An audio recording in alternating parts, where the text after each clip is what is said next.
Deep beneath layers of concrete in downtown Atlanta was a vault unlike any other, and believe it or not, its primary purpose was to guard the handwritten recipe for Coca-Cola. That's right, for nearly a century, that single sheet of paper was sealed inside the trust company bank. Only a handful of people knew about its location, and even fewer had clearance to actually see it. Now, the vault itself was initially built to hold gold reserves for the trust company bank, and it was massive. The main door alone weighed over 20 tons and was built with interlocking steel bolts. Beyond that, the structure consisted of walls of poured concrete and yet another, smaller intersafe that required 2 keys to open. This chamber was only accessible to select Coca-Cola executives and a bank officer who needed to synchronize their entry. Inside that chamber, the handwritten formula was stored in a temperature-controlled steel case and remained untouched for decades. So, how did a pharmacist experiment evolve into a global trademark so valuable that it required one of the strongest vaults in America? And what remains of that priceless document it once guarded? Stay tuned to find out as we discover the story of Coca-Cola's Forgotten Vault. I'm your host, Ryan Socash, and you're watching It's History. Our story starts just years after the Civil War, when a Confederate veteran named John Pemberton returned to Georgia, badly injured and dependent on morphine. Like many pharmacists of his time, he looked to chemistry for a cure. Working in his small laboratory in Columbus and then later Atlanta, he experimented with a range of herbal tonics and imported extracts, though one of them, a French concoction made from wine and coca leaves, caught his attention. Hence, he adopted it into something he called Pemberton's French wine coca, a drink he claimed could relieve pain, exhaustion, and even addiction. But since Atlanta's growing temperance movement would soon outlaw alcohol completely, he was forced to reformulate. This was the magical moment, as he replaced the wine with a type of caramel-colored syrup, sweetened with sugar and flavored with caffeine-rich cola nut. But that's not all. There was yet another key ingredient to this little idea: the extract of coca leaf, though minus most of its narcotic punch. And just like that, in 1886, this non-alcoholic beverage hit the counters of Jacob's Pharmacy as Coca-Cola, sold for just 5 cents a glass. At first, the drink was little more than a modest success, a local curiosity served from a photo fountain, meaning Pemberton, who was struggling financially and physically at the time, sold shares of his formula to several business partners before his own death in 1888. This is when yet another catalyst moment happened, as determined Atlanta businessman Asa Candler took over the operation. You see, Candler wasn't a chemist in any way. He was a marketer, and he saw the potential of this new brand. Hence, he bought out the partners, standardized the recipe, and began promoting Coca-Cola across the South with relentless effort. By the 1890s, the drink was spreading rapidly, and so were imitators. Competitors copied its taste, its color, and even its name. This drove Candler to make another pivotal decision. The formula itself would become Coca-Cola's greatest secret. So he locked the recipe away, divided ingredients into coded merchandise numbers, and limited anyone who knew what was actually inside the drink. To make the system work, each supplier only received the instructions relevant to their component, and never the complete list. Within the company, only a handful of chemists had access to the finished blend, known as merchandise number 7, the mysterious flavor base that defined Coca-Cola's identity. Even the plant managers only saw ratios, never the source composition. Whereas within corporate headquarters, 2 senior custodians knew the formula in its entirety, and even they were never allowed to travel together. I think you get the idea. Should both of them perish at the same time in something like a plane crash, for example, this vital knowledge would be lost. Furthermore, when it came time to hand down the recipe, each senior custodian chose his successor in confidence.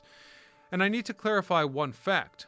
This obsession with secrecy wasn't just paranoia, it was strategy, since the formula itself couldn't be patented, without public disclosure, meaning only secrecy could protect them from their competitors. With that in mind, by the turn of the century, that secrecy further hardened into policy.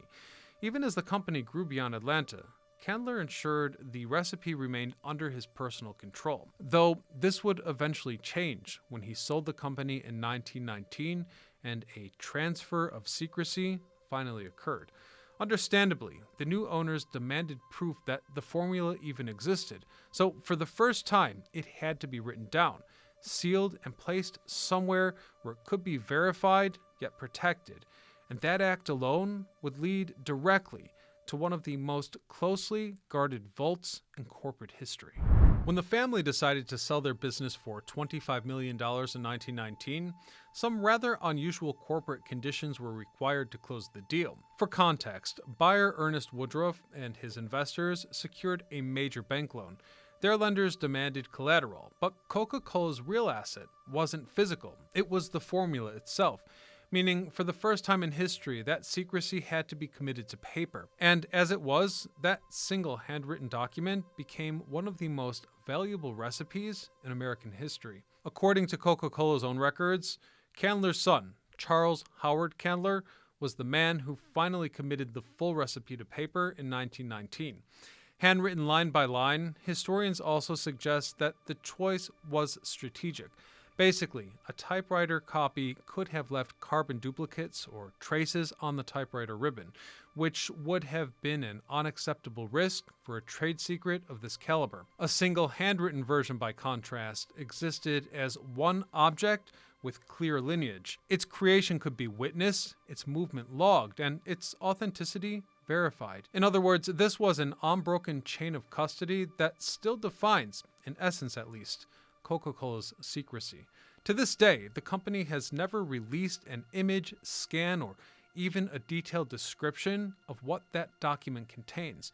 No one outside the company knows how many pages it fills, what kind of paper it's written on, or whether it's been signed. We only really know that it exists as a handwritten, irreplaceable asset of the company. And here's the thing. In that document's creation, Coca-Cola had a new vulnerability, leading them to analyze where the formula should be kept. The answer to that question came on December the 8th, 1919, when it was vaulted at the Trust Company of New York, locked away as collateral for a $25 million loan. For years it remained sealed there, unseen, untouched, and existing as proof that the formula could be produced if the loan were to fail. Though when Woodruff repaid the debt in 1925, the company reclaimed their document and brought it home to Atlanta. The return was handled like a state operation, with Ernest Woodruff himself reportedly carrying the locked case, escorted by armed guards, all the way from New York to Atlanta. Once there, the document was placed inside the former gold vault beneath 25 Park Place, now headquarters of Trust Company Bank. And this is where it was sealed behind reinforced doors and monitored around the clock. And this transfer really marked the beginning of a new era. The vault became Coca-Cola's symbolic headquarters of trust. The paper was kept inside a fortified chamber with round-the-clock security, and according to company tradition, no single individual ever had complete authority over it. Access required multiple keys, and of course, no photographs were allowed. That arrangement was also legally required. You see, by maintaining dual custody and restricting replication, Coca-Cola could demonstrate that its formula had met the federal definition of a protected trade secret. Even the company's insurers required written proof that these controls were in place. Therefore, they were legally compelled by law to lock that single piece of paper away in a vault equipped to safeguard gold. However, bank and company audits periodically verified the document's condition, always in pairs, one banker and one Coca-Cola representative, to, of course, preserve dual custody. During the Cold War years, contingency plans were made to relocate the formula if Atlanta were ever threatened. To clarify a bit, internal correspondence from that era suggested that an alternative storage site was identified in the Appalachian foothills, a facility designed to house bank reserves and corporate archives in the event of an atomic emergency. And though the plan was never used, it underscores just how seriously the company treated the idea of uninterrupted custody. And so the vault's lease was renewed through every corporate merger to ensure continuity of custody, as the company also insured the document for millions. From there, throughout the 20th century, Coca-Cola grew into one of the largest corporations in the world. Factories opened on every continent.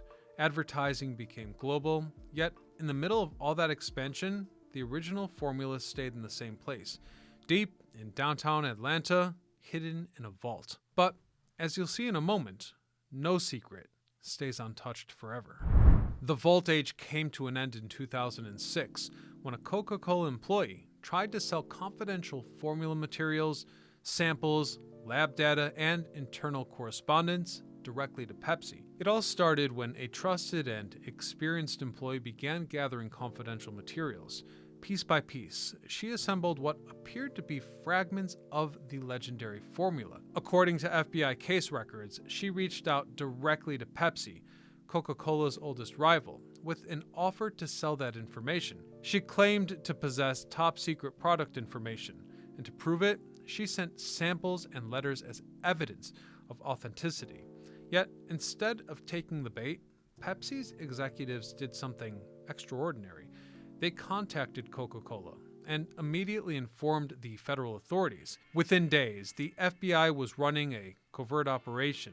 Undercover agents met with the seller, documented every exchange, and set up a sting that would expose one of the boldest acts of corporate espionage in modern history. In the end, and according to Department of Justice records, the accused was convicted in 2007 of conspiring to steal and sell Coca-Cola trade secrets. The materials included confidential documents and samples of new beverage formulas that she tried to sell Pepsi for $1.7 million. Her punishment was 8 years in federal prison, followed by 3 years of supervised release. Two accomplices who helped deliver and negotiate the sale also received prison sentences of their own, 5 and 2 years respectively. The judge described the case as, quote, a serious breach of corporate trust, emphasizing that Williams' position gave her access to highly restricted information and that her actions could have caused significant commercial damage had Pepsi not immediately reported the contact. Coca-Cola publicly thanked Pepsi for its integrity, calling their action, quote, consistent with the highest standards of ethical conduct. And then, just 5 years later, Coca-Cola faced yet another kind of breach. In 2011, the radio program This American Life published a decades-old newspaper clipping from the Atlanta Journal-Constitution. The article displayed what appeared to be the company's original 19th century recipe, handwritten in a pharmacist's notebook. Reportedly, this notebook belonged to Everett Beale, an Atlanta pharmacist who died in 1969.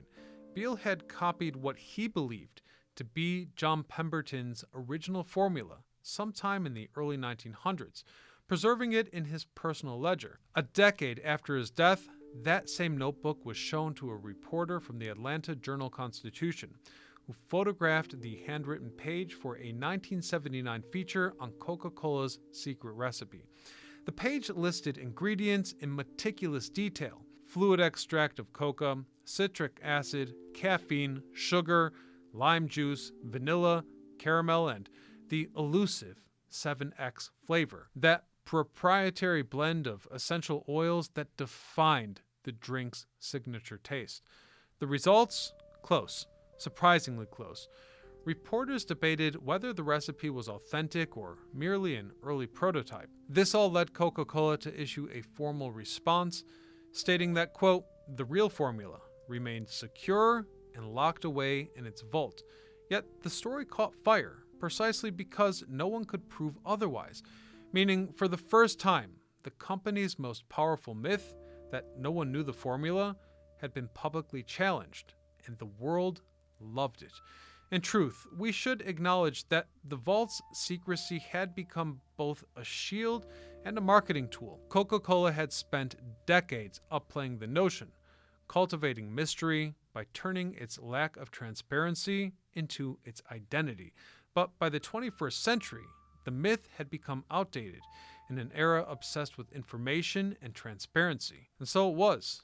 After many decades of secrecy, executives reconsidered their approach. The public wanted to see the vault, and the company, perhaps symbolically, would give in to their desires.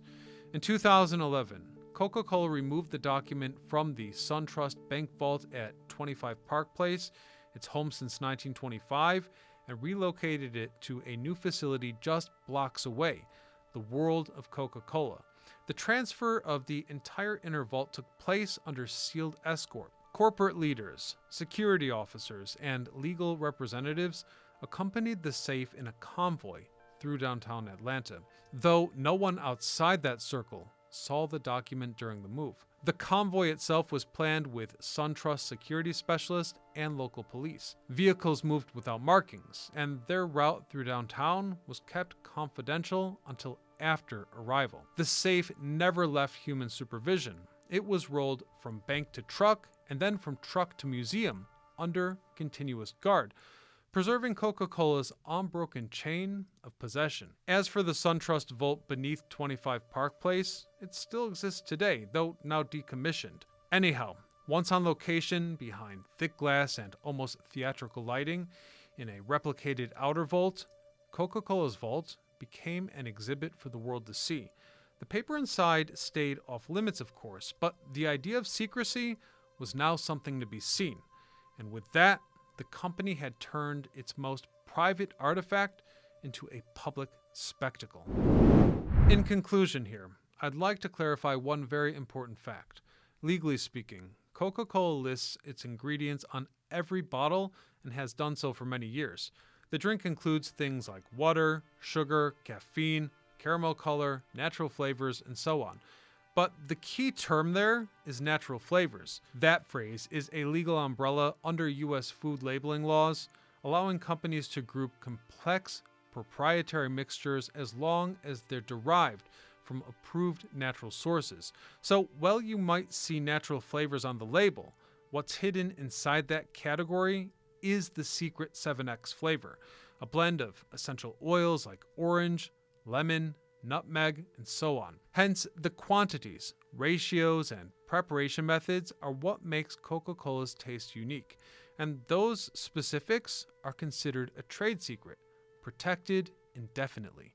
Anyhow, that's the story of Coca-Cola's forgotten corporate vault. I hope you enjoyed the episode, a little something different this time perhaps. Otherwise, until next time, this is Ryan Sokash, signing off.